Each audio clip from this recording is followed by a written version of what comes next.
You know, thinking of what would have happened is just, it's just horrifying to know that if we weren't there, potentially that child's not there either.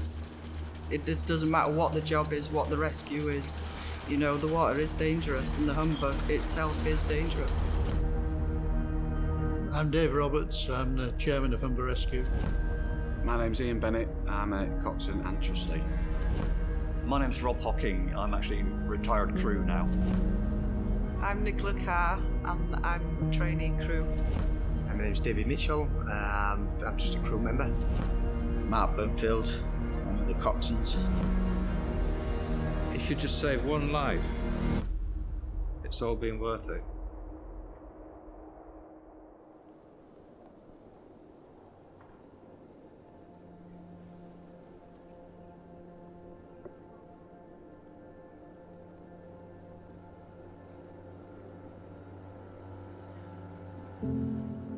I'm Paul Berry, the founder and trustee of Humber Rescue. It all started here in about 1989. Prior to that, I was running a Coast Guard team from the Humber Bridge area. The problem was we couldn't react to persons on the water. We could only deal with incidents from the shoreline. And I thought, well, it's time to get a lifeboat. So we got the Hull Mail and the Radio Humber site to get an appeal going for us called a Mayday appeal, and we got sufficient money to buy a lifeboat.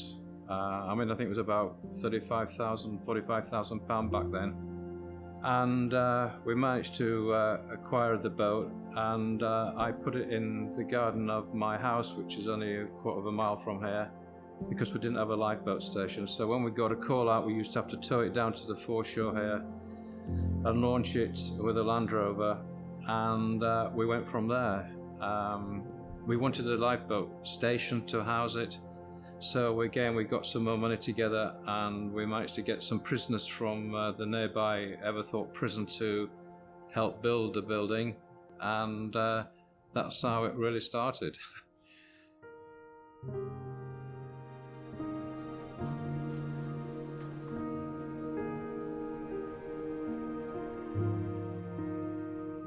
Hello. Yeah, 1, 2, 3, 4. I'm Dave Roberts, I'm the chairman of Humber Rescue. Well, 30 years. I came down to look at the boat and I've been here ever since. My name's Rob Hocking, I'm actually retired crew now. However, I still hang about. Like a bad smell, I think. Do a bit of fundraising when I can. I'm Nicola Carr and I'm a trainee crew. My name's Ian Bennett, I'm a coxswain and trustee. I've been volunteering with Humber Rescue for the past 29 years. Mark Burnfield, one of the coxswains. I've been with them 25 years. My name's David Mitchell, I'm just a crew member. Well, it was just at the time both my brothers were crew. It just seemed like a good thing at the time, so I thought I'd give it a go, and I've been here ever since. Just enjoy it. I came to Humber Rescue when I retired 2015. Just walking by with my grandson, saw the doors open, and of course the grandson wanted to come in and have a look at the boats. Realised that one of my former colleagues were here, and we got chatting, and he said, "What are you doing now?" So I told him I'd retired. So he said, "Oh, come down and join us." And I said, "I can't swim." He said, "Don't worry, we've got other people that can't swim." So came down, did all the training, and that was it.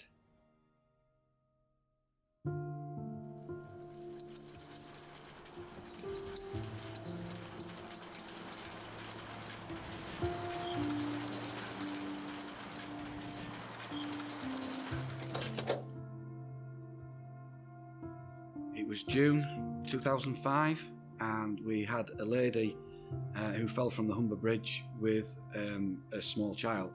The small child was 18 months old, and at the time was the same age as my daughter. And we got the call, person off the bridge. So we found this person. The fortunate for us and for them was the fact that the weather conditions were very calm. The helicopter, the RAF helicopter, was up and around. Unfortunately, could not get to anywhere near the casualty as they were underneath the bridge. We had 3 crew on board. We got to where the casualties were in the water and recovered, obviously, the child first. But because the 2 other crew needed to be there to assist the woman into the boat, we had nowhere to put the child. As I was coxswain at the time, they gave me the child. So I'm actually driving the boat, trying to make sure I'm getting the boat alongside so they can pull the lady out, whilst holding an 18-month-old, trying to reassure it, trying to keep it, just make sure it's okay. That was probably the most challenging 3 minutes of my life.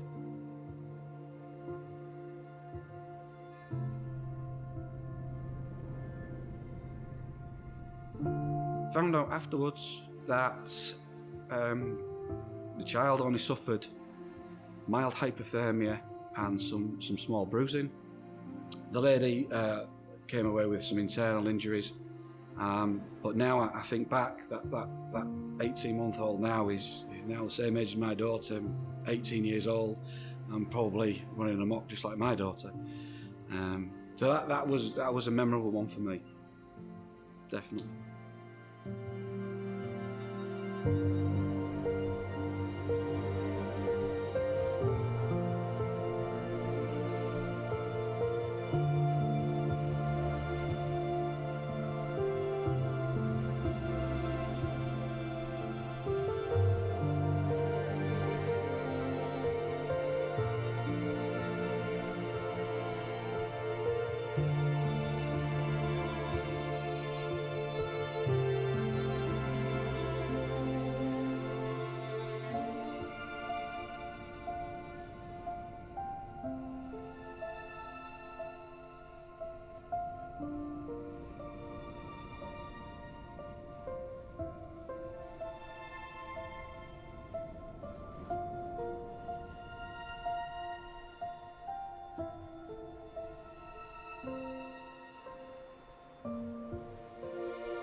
When jobs go to plan, there's nothing quite like it. You've really got a sense of achievement. People are so grateful. That could be to get them off a spit of land where they become trapped, or to get them off a boat that's run aground, or even, I remember a few years ago, we managed to get a dog out of the water, took it back to the owner, and made our way back here and cleaned down as we normally do. The job's never finished until everything's cleaned down and everything's put away and refueled. And with that, the couple turned up and gave us a really nice little check just to say thank you for saving their dog. So it's the feeling of achievement, I think, from all of us. Yeah, well, a lot of the time I'll be here in the boathouse waiting for them to come back, getting everything ready. It's just great to be part of the team. Whatever you do, the smallest of things is still part of the crew, and you're still helping with that rescue. So regardless of what you do, whether you're on the boat or, you know, washing the dishes, putting things away, just doing menial jobs that really need to be done, it's still part of it, the bigger picture, basically. There's no feeling like it, really. It's a really good thing. It's very, very hard to explain or put into words. You know, we feel like the team's a big family, really. That's what the team feels like to me. Everybody is there to help each other, and it's because we help each other and everything, and then we help the public or anything that needs it, really, we would help. The training that you get here helps you in day-to-day life. You know, I've been helped a few road traffic accidents. We've had quite a lot of crew here that have stopped out, and we've had crew members here that have jumped out and pulled people out of burning cars on the A63. We've had people that have helped in traffic accidents and all that, and you hear about it and you chat about it when you come back, and they're just an amazing team. You know, everybody supports. If somebody's feeling down, you can look and you can see how if we're at a bad incident and somebody might be feeling a bit down, you know, somebody will always go over and try and pick the spirits up and help them. Everybody brings their own little skill set to the organisation, and as I say, I like to help people as well with the mechanical side if they have questions and that. As to the workings of the boat and the backup equipment, I can always ask them. I can always help out there. I don't have any in particular. I mean, my proudest moment is that we're still here today, really, after I think something now 30 years.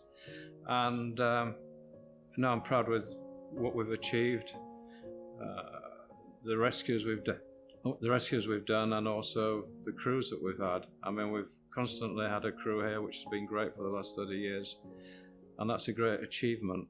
And you know, Humber Rescue goes from strength to strength. I mean, we started with one small boat, and now we've got 4, that is another great achievement in itself.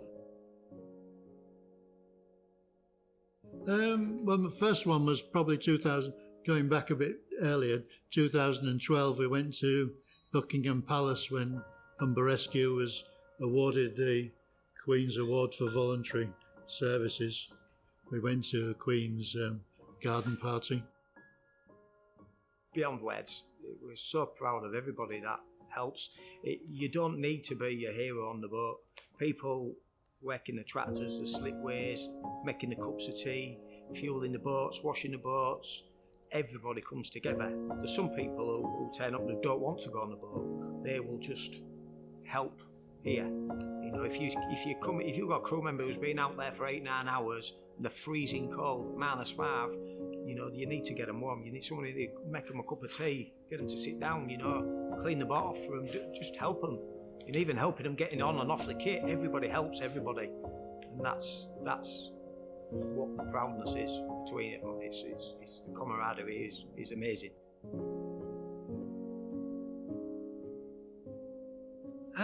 I suppose I've never really thought of it that way, about being proud of doing this. I just enjoy it.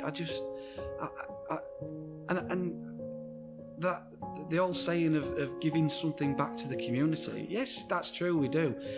I don't see it. I just see it something I enjoy doing, something that I really like to get stuck into doing, and I've made some really good friends over it, and I just keep doing it. I don't know why. You know, some days you think, why am I doing this?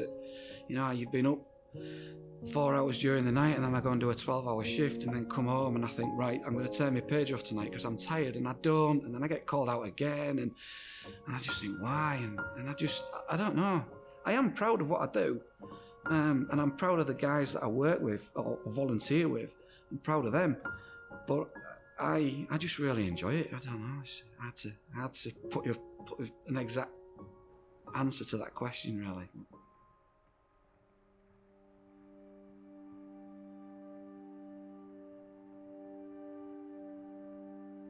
I think as it's been pointed out before, you have to be a certain individual to actually be crew and to deal with those situations.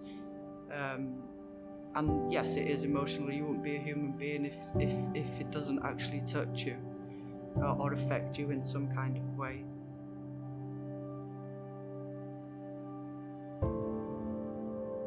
There's loads of challenges with the boat. As has been said before, we never know what we're going to go out to. There's always something different, so you've got to be thinking about what you're doing, thinking about your training, which is really important. Always something different. Always, I think in our time we've collected just about every different animal there is from the water, which isn't something that a lot of the RLI do. Boats going aground, all sorts of things. The challenges are obviously keeping a crew on call 24 hours a day, keeping them in training and maintenance of the boat. The easy bit is jumping on the boat and going out to sea. 90% isn't that. It's running the station and maintenance and making sure you've got the right people on the boat that can do the job when we get the call.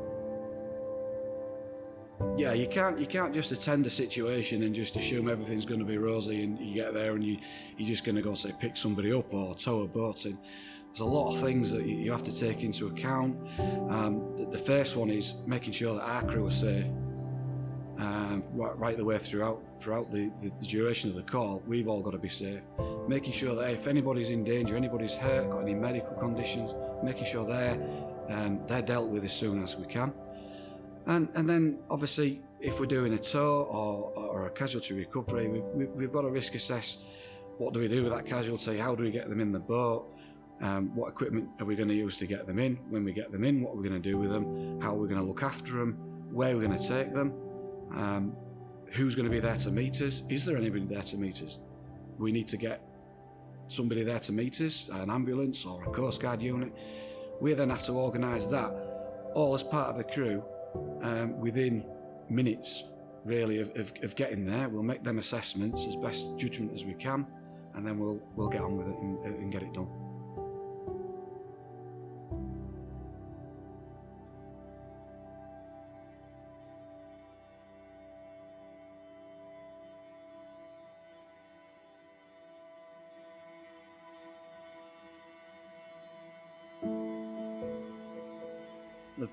It was actually my first rescue, and it was a 7-metre minke whale that beached over the other side of the river. We had one person on the crew who had animal rescue experience, but it was something none of us had any sort of inkling of what to do. We had to go over there because there were members of the public who were close to the water's edge. When it first beached, there was concerns from the Coast Guard that these people might try to help the stranded whale and enter the water. So our job was to get over there and try and stop them doing that. It then dried out, the tide fell. We had to put on water pumps, which we took, and we managed to keep the whale alive until the incoming tide on the evening. So it was approximately 8-hour job for the first job, which was quite an eye-opener. It feels, when things don't go to plan, you think, right, we're here to do a job, and for whatever reason, we're not able to do that. There was one example I can think of. It was a couple of years ago. We actually had an open day here. It's Easter, and we had a call. We sent our main boat out. I just slipped off to get something from home, actually. But when I came back, I think the phrase is all hell had broken loose. A yacht had gone into one of the channel markers, and our boat went out to see what we could do with it. And for some reason, that boat sprang away and collided with our boat, causing some damage. And at that moment, yet another job came in. A small boat had gone aground just the other side of the bridge area near the sanctuary there, trying to get into the haven. And so we launched our second boat. But with the first one in trouble, they had to go to that one. They had a casualty on board. So they'd launched. And because they had to go to that one, they asked for somebody with medical training. We've actually got someone on crew who is an ambulance supervisor. So I took one of our smaller boats out, the D class. Initially took him out to the damaged boat, and then went across to get a family off a boat that had gone aground on the far side of the estuary. There's one Saturday lunchtime at 1 o'clock. It was a sunny June day, typical summer's day here on the Humber. And I just had lunch and the pages went, and I called the Coast Guard. They said, we've lost contact with a coaster, and it's somewhere between you here at the Humber Bridge and Brough. Can you go and find it? So we launched the lifeboat, and as we were going upriver, we saw this white blob on the horizon. And I thought, what the hell's that? I was calling the boat on our Channel 16. It's called the Scott Trader, and I couldn't get him. And normally they would reply straight away. And I thought, that's suspicious. And we got nearer, and we saw the stern of the boat with the props going round, and it was on its side. So we pulled round the stern, and as we got round the stern, all the crew, I think there's 10 crew and the pilot, were hanging off the railings on the back of the boat, like the Titanic. And we got them all off. And that was quite a memorable job. That job lasted for 3 or 4 days. We had aircraft crashing, we had hot air balloons exploding. You name it, we've done it. We're the most interesting station in the country as far as call-outs are concerned. Most lifeboats deal with incidents on cliffs, under the cliffs, people drifting in dinghies, yachts getting into difficulty, fishing boats, that sort of thing. Because we're up the river and we're 25 miles from the sea, we get those, but we also get urban calls, we get cars in the water, people jumping from bridges, fires, all that sort of thing. And we're so diverse. I think we're the most diverse lifeboat in the UK. We cover 500 square miles of water, which is a hell of an area really. And we cover from here down towards Spurn Point and up the River Trent and the Ouse and the River Hull. We just wait for that pages to go and you wonder what's coming next.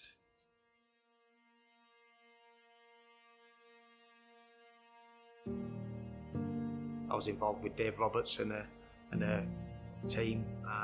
It was the one where a young guy had fell off the bridge.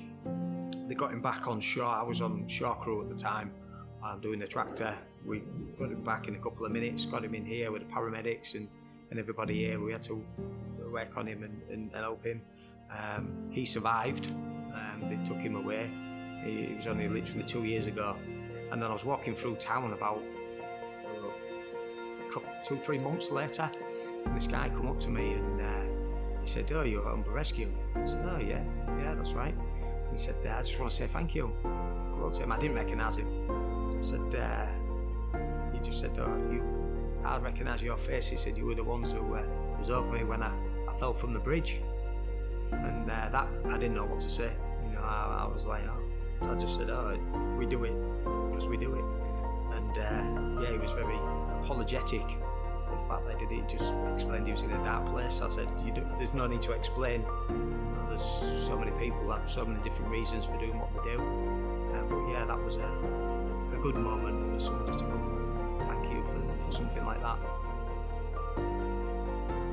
A few years ago, I went with 2 other crew members, and we went to a lady that had fallen in the water, a young lady, and she'd been in the water approximately 15 minutes, and she had dislocated her shoulder. When we got to her, she did what all casualties tend to do when you get there, is to give up. She was splashing around in the water. When she saw us, the big orange boat turns up, she just gave up and she actually went under the water, in which case I had to jump in the water and I had to hold her up, keep her head up out of the water until we could get her recovered back into the boat. She survived. And about a year later, I had a young lady came down, asked my name, and it was her sister, and she'd actually come down to thank me for saving her sister. And she got on, she got herself sorted out, and yeah, got on with her life again.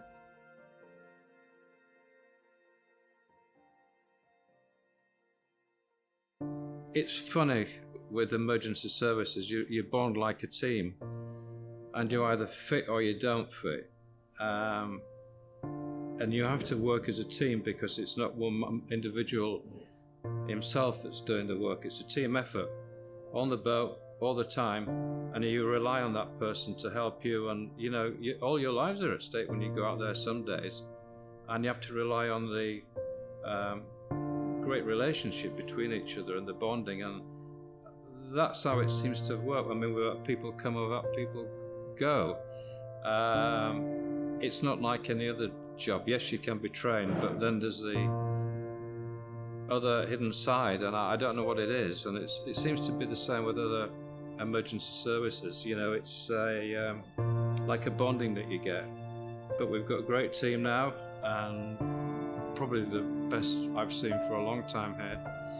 And you know, long may it continue. Somebody's got to do it. Not everyone can. Not everyone has the ability. Ability is probably the wrong word, but the temperament to do what these folks do. It's amazing.